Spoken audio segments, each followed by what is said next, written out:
did you start with that topic?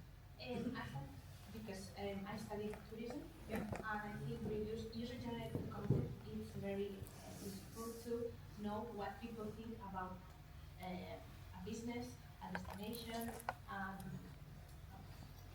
lot of things that finally it's decision making. So for me, for example, I always check if there is reviews uh, before visit or I don't know enjoy There's a something. personal connection.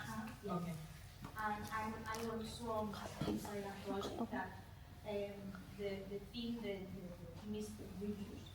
So I have to work with that concept. So I don't know if there's like I don't know something that could help me to find something like to help me. You have to think about this question. One, I don't know, to answer me. But Maybe what you is go a the- little bit deeper. You talk about reviews in total. Maybe you look at, is there an age you can see? Is there a channel you can see? Is there during the year differences or whatever it could be? Yeah, I don't know. We have other people here. One of the things also you mentioned that you look at the reviews to make decisions. Maybe you can look at customer decision making. In which step, there are a lot of studies based on this topic, but I'm sure you can find some gaps. But your final question could be decision making, how to choose hotels, maybe. Then it's going to be much more narrow. In terms of online review and user-generated content, which is now becoming AI-based recommendation content, so means we have to figure out how to play a role of AI, how to manipulate real, genuine humans' online reviews. And nowadays, the TripAdvisor and others, they manipulate online review on their purpose. So anyway, the online review is still very essential part of our business for decision making. And but now is how the human intervention and the AI integrate together for optimization decision makings. So these days I'm trying to figure out the survey experimental design, the human intervention and AI together. So it's now is in the middle of a transition from humans to AI, and so we call this integration and interface on frontline or back office. So we have to figure out how the elementary process or the back end office to the front office, how we put the AI and robot into that process. And we in frontline and the marketing side, we have to realize full control of their online reviews. The online reviews is definitely will be used by AI these days. So it's like Netflix and the YouTube content is all about operation by algorithm-based recommendation. So definitely we are following that. Is there a possibility to understand if you read a review, if it is written by a human being or by an AI? This could be I just also. did a study about this. Okay, this topic is done. She is doing it. No, it's finished actually. It's finished. Okay. And you have found it? Yeah, in my case, we found out that AI cannot distinguish it better than humans if something is written by AI or not. I asked different AI systems, not the one that wrote the review. Can I jump in for a second? So we're talking about the top rather than the research and the people doing the research. For you, the key thing you have to do is you have to plan, and you have to plan to find a contribution that hasn't been covered before. You've been reading for the last year, you've been working on it for the last year, you should have some ideas. And then you need to plan how are you going to address a certain research question. And it's difficult. It's difficult because people have done stuff before, and we have a tendency in tourism to just look at the tourism literature. But you start looking at user-generated content in business, it's all been done. So you have to find something that hasn't been done before, from a perspective that hasn't been done before, and you have to start working on it. But the pace of change is so much now, that you also have to be prepared to pivot. Because in a year's time, you may find that, I don't know, co-publishes a paper on exactly what you've been doing, and then you got a problem. So you have to be capable of being flexible as well. Flexible and fast. Flexible. I have a PhD student at the moment who's a part-time PhD student. He has 10 years to complete his project. That's crazy, 10 years. And he's come up with a really interesting idea, and he's working on it part-time, and I keep telling him, you need to start publishing on this area, because by the time you finish, 50 other people will have thought of this and will have actually started publishing on that area. So when you're examining a PhD, one of the key criteria is the originality and the contribution, and that's the part that you should be focusing on. Thank you. It's just my Any other brave people with questions? I have a break. right there. Love you. Okay, first, my background, so it's probably a bit different than most of you. I'm not coming at all from the area of tourism. I'm a computer scientist. Working mainly on data management, data integration, and data modeling. And one of the projects I'm working on is in the domain of tourism, but it's not like I focus on that domain solely, but working on a lot of domains.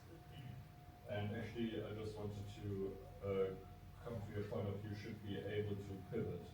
So I often have the feeling, so I'm not sure how much I should be able to pivot, because I would have like semi-regular meetings with my professor, and I have the feeling after a meeting I pivot a lot, because he has like a lot of ideas and a lot of directions I can go, and I find it very hard to like find this way to be able to pivot a bit in each direction, but also to have a clear focus on where to go.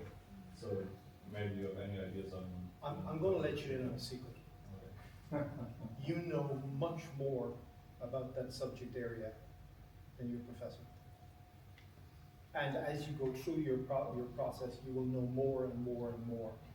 And one of the ways that you know that a PhD student is coming to the end of his studies is when they stop talking about we, and they start talking about I. And what that professor is doing, and what they should be doing, is challenging you to refine your thinking and probably become more and more specific. You know what they say about a PhD? As you go through the PhD, you know more and more about a smaller and smaller area. So what they should be doing is challenging the assumptions that you are bringing them and forcing you to rethink what you're doing, why you're doing it, how you're doing it, in order to get it to the right level. So you can defend your research yourself, right? So that's the idea, which brings me to also to your question as well too. To be able to do that, right, one of the things that I see, at least in my students, which is missing, is that they are not clear about what they want to study. So I see a lot of PhD students, they publish here, and they go to research here, and they go there. So trying to create your strategy, as I define strategy, you are here and you want to go there, right? So once you know that you'll be able to kind of create tactics to get you there. One of the things that I force my graduate students that they have to do is to identify 5 journals that helps to get them to that strategy, and every single issue that journals that they identified, you know, maybe one of them is from marketing, the other 2 is from tourism and hospitality, whatever they are, and read the abstracts of every single article that's published there. Not the whole paper, but just the abstracts, and identify 1 or 2 papers, if any, about their area that they would like to focus. I always challenge them that after you finish your PhD and 5 years pass by, if somebody were to put such and such expert, your name should come there, right? So for you to be able to do that, so you need to really focus on your research and follow those things that people publish. And one of the best way to do is read, read, and read. That's it, right? And now there's ChatGPT and everything that you don't even have to read the whole article. You can use this intelligently, get the summarization, and you can even create your own agent actually. You can do it yourself, and that will give you those articles that you must read from cover to cover. Not every article, we don't have time for it, but you should do it. Then, as you feel yourself, then you're gonna tell your advisor, no, no, no, you're wrong. Here's how we're gonna do it, right? You will have that confidence because you know your domain so well that you are going to be able to tell. What Peter said is correct. You know more than your advisor in that particular term. You should. If not, something is wrong. He's on the development to that, but in the beginning, I completely agree. I just want to add something to Jihan. So you said I start here and I go there and I need a direct line. So maybe you also need what Peter said, to look left or to look right, that you have this path in the end. There is one platform, I guess you know it, it's called Connected Papers. You know that? And this is a really good one. I don't know the tools. And this is a really good one because you can Connected Papers. I really like when you put in a topic and then it pops up. And it is really nice made, and you can have a look at, okay, this paper has a small connection to my topic, but is coming from this perspective. So maybe this is something that helps. There are a lot of tools to do research, literature review especially now. Like this Connected Papers, there's SciSpace, there's Elicit, there are other softwares which are also, these are specifically for research, okay? They don't give you like not peer papers, okay? Most of the things that they give you are peer reviewed, yes, thank you. So you can actually get an idea about, okay, these are the research topics, and you can click on them and then see where it's been published, and then you can look at the references of those articles, even, and then go from there. So there are a lot of ways, but you need to be able to know the resources. Internet has so many resources. Please use it. It's not only for social media, right? It's not for TikTok only. There is a lot of resources, like Google Scholar, even the basics. There's everything there. You don't have to have access to really expensive databases also. Let me say, the tourism and hospitality business and academia, we are social science, which means the social science between people and people. So usually we are handling the intersection of people and people. There is a social science, but we put another aspect is technology. So we cannot develop the engineering way. We cannot develop, project way. But we are looking to that behavior, how it changes because of technology. So like this case, user-generated content is which is data. But usually we're collecting data by R program and Python program, and then we're making it patternized analysis, and which is related to the marketing strategy, which is quite necessary part of this trend. But we focus on our scope, social science, rather than engineering, or rather than the technical science. If we move into technical base too much, we cannot compete against the technology guys. If we go to the psychology or marketing guys, we cannot compete against them because they are different.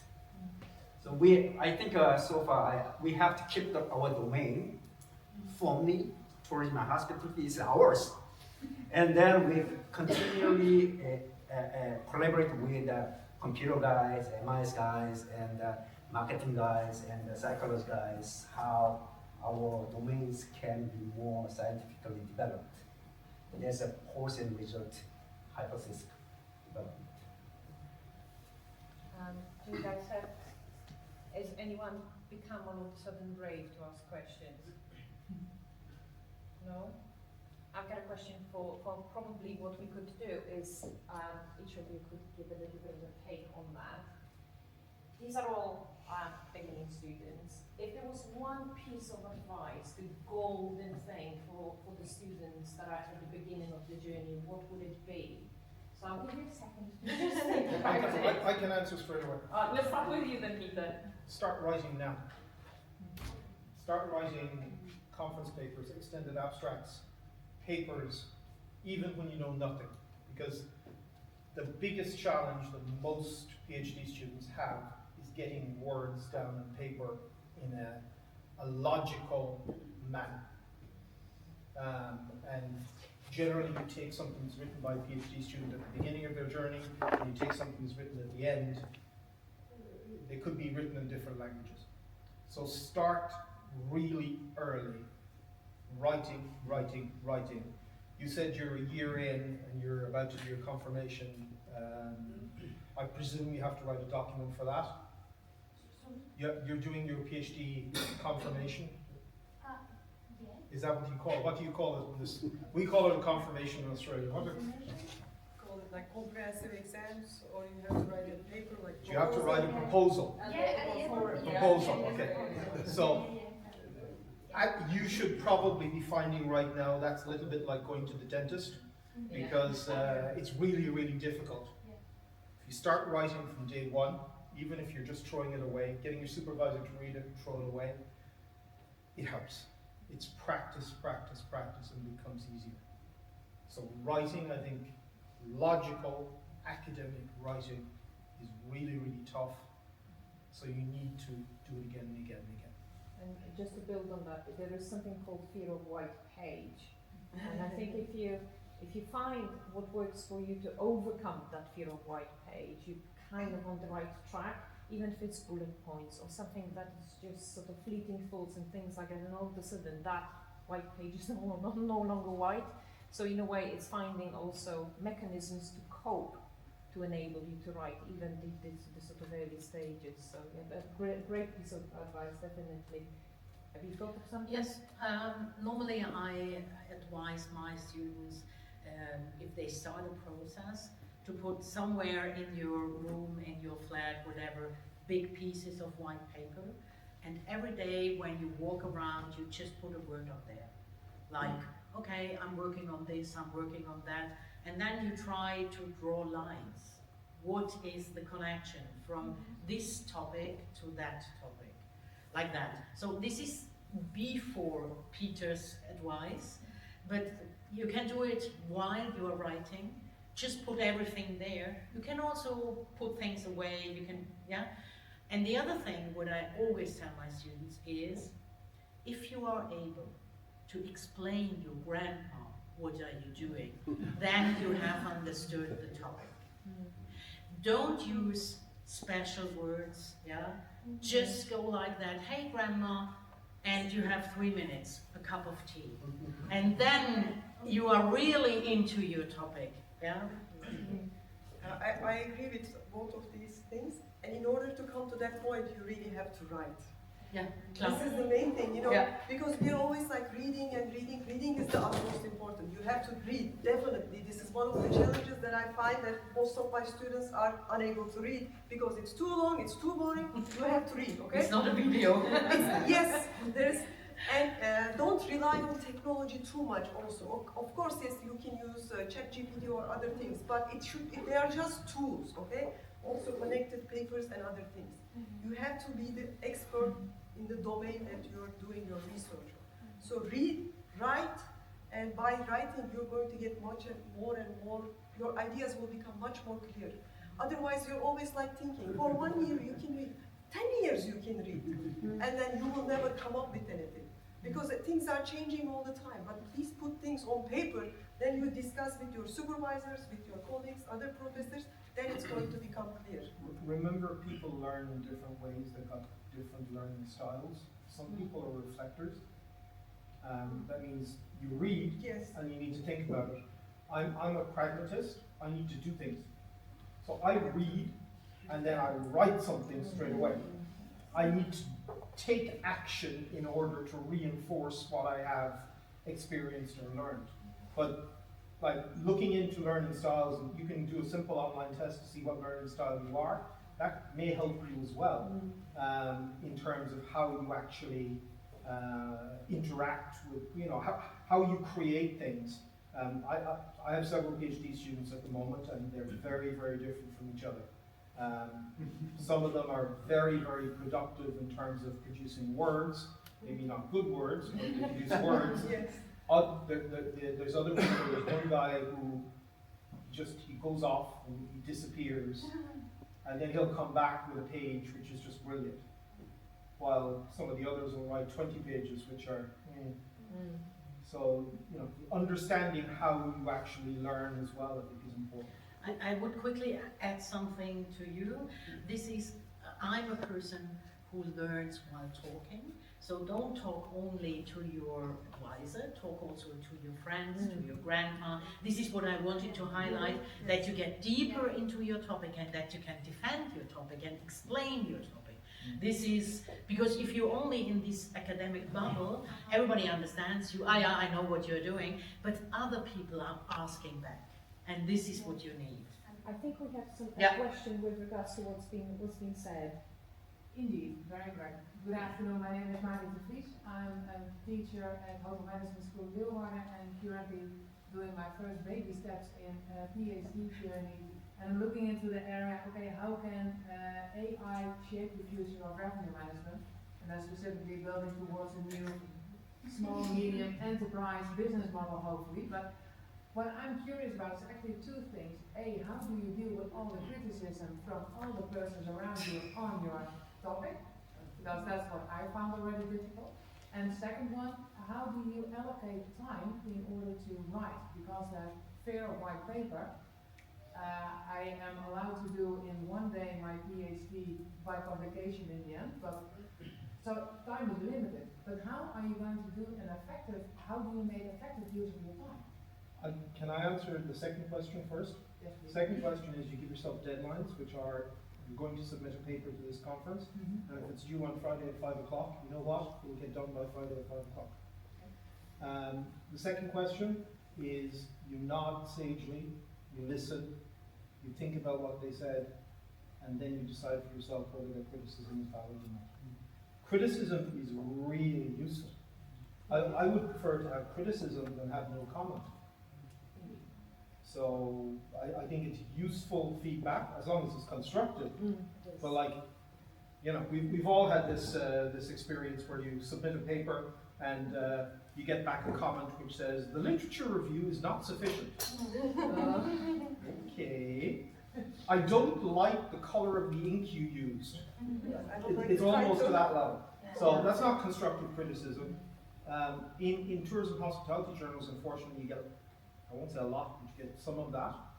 You submit to a marketing journal, like a good marketing journal, the reviews you will get back will be 10, 12 pages. And you have to go through that. Sometimes when you do the response to reviewers, it's much longer than the paper, the response to reviewers. That's constructive, well thought out criticism. So I assume that you are working full-time and doing PhD, which is different than doing full-time PhD, right? There is a word difference. So your job is not easy.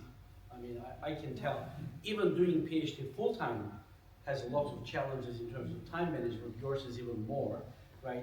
For, you know, what I will maybe tell you is putting these deadlines, maybe smaller ones, will be useful. And I probably may have a family on top of everything else that I mean, some people do. So it's not easy, it's challenging, right? And if you were to maybe combine your research with the coursework, I don't know if you are taking coursework or not, but what I always tell my students that while they are taking the coursework, that they can integrate their research into that course. So while they are doing the paper for their course, which is required, right, to pass, that they actually do part of their research. This way, they kind of gain. And yeah, so I think that's enough. I can recommend one thing. It would be really nice if you know yourself. For instance, I work really well in the mornings. I'm a morning person, okay? So I can wake up at 5 a.m. and until 8 o'clock I can be super productive. Then I go to my university, I can do my teaching, and at 2, 3 p.m. I could be done, okay? Not I can do more administrative work and so on. Some people can work so much better after midnight or at night. So it is really good if you know yourself about this. And the other thing is, put it on your calendar about things to do. Writing every day, at least 1 hour maybe, or 15 minutes. But put it on your calendar, things to do. Write 15 minutes. And then every day when you write on the topic, then you are never disconnected from it, and then it's not so hard to go back. That's the other problem, you know. Sometimes you sit down, you write, and then 1 month you don't look at it. Then when you go back, oh, what did I do actually? I have to read again. So if you look at every day 15 minutes, if you put it on your calendar, like things to do, it's like brushing your teeth, I don't know, going to the gym. Some of the things you may not like so much, but if you do it regularly, it's going to pay off. And it You will have an becomes easier habit. job. Yeah. The thing about the deadlines, it can't be a personally imposed deadline. There has to be a consequence. Yeah, that's So I mean, there are systems out there. I've heard of them. I've never used them. But for example, if you say you're going to go for a run every day, and if you don't go for a run, you have to pay $5. So if you don't go for a run for a week, you have to pay $25. So okay, it's a kind of an artificial thing, but something that and that's why I tend to use paper submissions or conferences or whatever. Or the other thing is just working with somebody where, like a buddy system, where you have an obligation. If I don't get this done by Friday, then Sheehan's going to be mad at me, and I don't like it when Sheehan's mad at me. This is what I would like to suggest, to build a group. And if you have 2 or 3 people and you say, okay, this week we are going to do this, and then you meet, and then maybe you discuss it for half an hour. It could be an online meeting, it could be offline, you could make a walk and talk, whatever, yeah? And then you go ahead, so that you're not, get the feeling that you are completely alone and that nobody is interested in what you're doing. And I would also recommend maybe finding people in different disciplines. Yeah. Because I had like a group like that every week. We would meet, let's say Friday online during COVID, and we would talk about our research. Someone is from computer science, someone is from mathematics and so on. But when you talk, and if you can explain it, like you were saying to your grandparent, kind of, I have no idea about computer science that much, then also, like, you can also get ideas, because our field is also interdisciplinary. You can get some things from other fields as well. So you get different ideas, and if you can really express what you're doing, it is so much clear for you also to move ahead. Do we have anything to add? Yeah, I think one thing from my perspective, if you're looking at your PhD, it's a big project. It takes you a couple of years to achieve that. I always advise my students to break them very small tasks, so what I can achieve every single day. Because if you're thinking of a PhD, you get overwhelmed by how many things you can do. If you break into small tasks every day, it's also achievable. And then you know how far you have gone, how far you're behind. I think breaking into small tasks is quite important.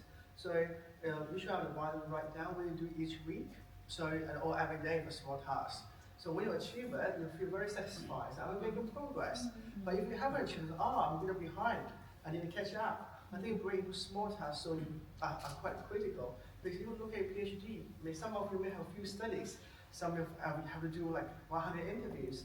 But if you break them into small tasks, it becomes more achievable. Yeah, very good point. And I would like to add, and you also should put breaks in your calendar. I'm doing this and that till Friday, but then on Saturday it's a day for me. That you have something that you can be happy with. Okay, I can celebrate what I've done the week. And if you don't put the breaks in, then maybe you work till Sunday and you are unsatisfied because you only have done the half of your program, and you are not diving in. It's a very interesting point also that you made about the calendar, is sometimes we don't use it to motivate ourselves. So what I tend to do, I tend to block off my calendar for writing, and I have a legitimate reason to say to people no to do stuff. Yeah. And it's sometimes everything else seems to be overtaken, everything seems to be more important, but actually it's not. And by putting it to your calendar, it makes you feel this is my time, this is what I need to do. So using a calendar to do it. Other things that we've suggested to our students was to, once you have a group of people, do a writing retreat, right? So even if it's online or offline, making sure that you and your group go away and motivate each other and work in at the time. So that's another sort of thing of peer support there as well.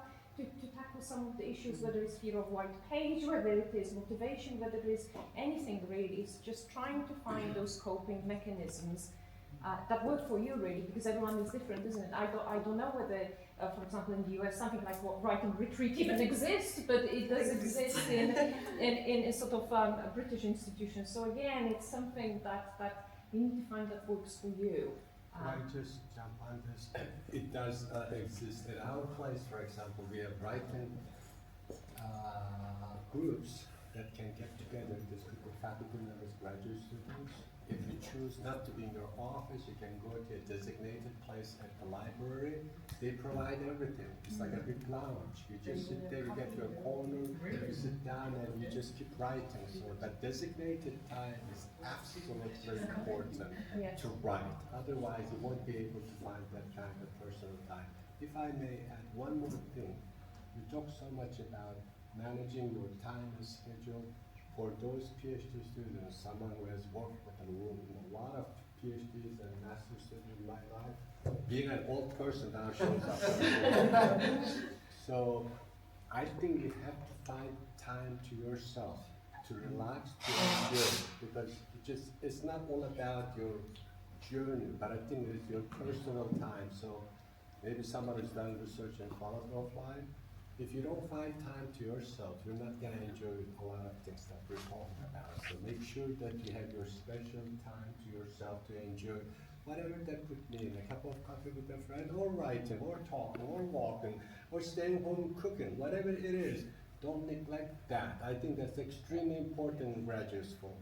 Thank I you. try to put something like that every day for myself. I like watching movies, watching stupid shows, okay? So I say like, okay, today after this, I'm going to watch 90 Day Fiancé, for instance. It's like some reality show with some stupid people come. But it is fine, you know? It's just for me, so it's so relaxing. I don't have to think about people coming together. So, but every day I try to have something so that I feel much better also. Otherwise it accumulates and you feel like you're always working. You shouldn't be always working. Well-being. Okay. I'm afraid we are running out of time very rapidly, and I wish we could continue those conversations, but one hope is that we inspired you a little bit to think differently about this journey, and it's not so scary anymore, and you're equipped with those real life advice, how you can manage on sort of different levels that journey, because it is a life-changing journey. So I would like to ask you to give big applause to our and we have just a little bit of time for a small concert break. So in about 5 minutes, please to come back into this room. We're going to have a closing and awards ceremony happening in about 5 minutes. Thank you, everyone. Thank you. Excuse me. The recording here. So ready to be announced, published to YouTube. You can't do that in Europe. We haven't submitted this. You can't do that in Europe. So I'm just I asking. don't. I I don't think want they to. are recording only for private issues. I just want to add one more thing that I had in my chest. I have to get it out. PhD students, early PhD students, fill yourself with methodology. The more you know methods, statistics, research methods, the better it is. In different institutions, it's different. Like in America, we have research methods, stat courses as part of PhD. In UK, some of them I know that there's not, so it depends on you, right? I give you one good example. Faizan Ali, one of the students, he did his PhD in Malaysia, which is UK system, so he got 0 stat course, 0 research method course, but yet he's one of the best experts in, let's say, smart PLS. How he did is the biggest teacher in the world, YouTube. He learned a lot of, and also ask some mentors as well too. So please, this is the time to do it. After you finish your PhD, it's too late. Right? While you are in there, just get yourself filled with methodology. We are too late.